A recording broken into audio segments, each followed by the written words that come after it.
Hej, jag hoppas du såg min video som jag la upp igår kväll där jag visade hur Sveriges Radio P4 i Kronoberg har manipulerat sanningen för att göra ett politiskt hitjobb och character assassination av mig. Och sen har den statliga skattefinansierade mediekoncernen gått och pratat med partiledarna för att få dem att få sådan panik så att de skulle be mig avgå. Jag har sett den här filmen för jag är inte född igår. Jag har varit aktiv i över 20 år i politik i Amerika, i USA och i Venezuela, där jag har hjälpt motståndsrörelsen. Nobelpristagaren i vintras, Maria Corina Machado. Jag träffade henne första gången för, vad kan det ha varit, 13 år sedan. Och henne försökte de stoppa att ställa upp genom att förbjuda henne. De tillät inte henne att registrera partiet. Det är fortfarande inte registrerat faktiskt i Venezuela. Så det är det sätt som de gör när de inte vill. Alltså de försöker ju att hålla sig kvar vid makten, de som har makten illegitimt, genom olika nivåer. Den första nivån är att hindra att den kandidat som står för en reform, en demokratisk reform och att rensa ut korruptionen, som jag i det här fallet, hindra att vi ens kan ställa upp.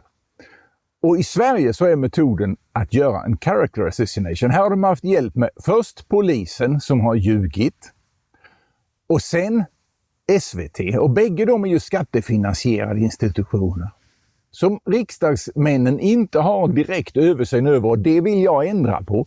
Vi måste få till ett system där de folkvalda, vi som sitter ute i skogarna, kan gå in och ändra på det så att inte den här politiska eliten, de som känner varandra i Stockholm, kan sitta och styra över huvudet på oss. Det måste bli ett slut på det. Vi måste få ett demokratiskt system i Sverige som är baserat på vad väljarna vill ute i bygderna.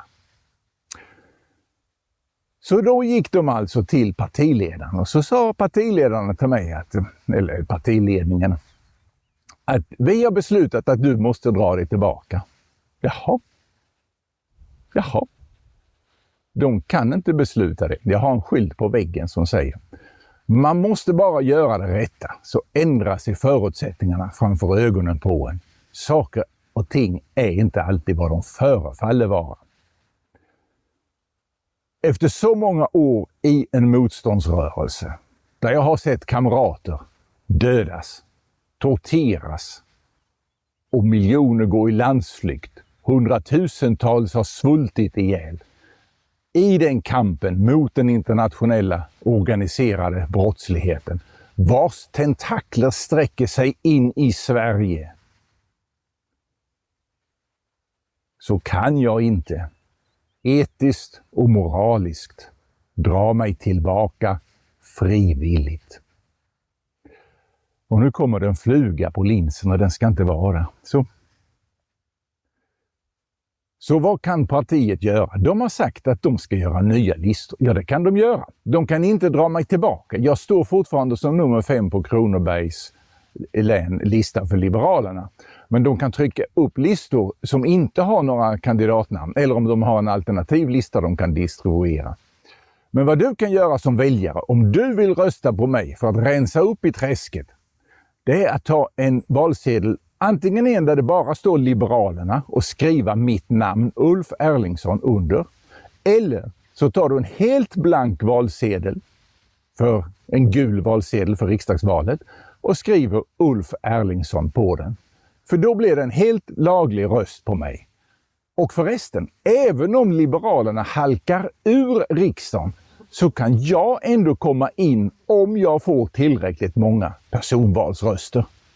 Så det här är långt ifrån sista ordet sagt. Och nu börjar det roliga på allvar.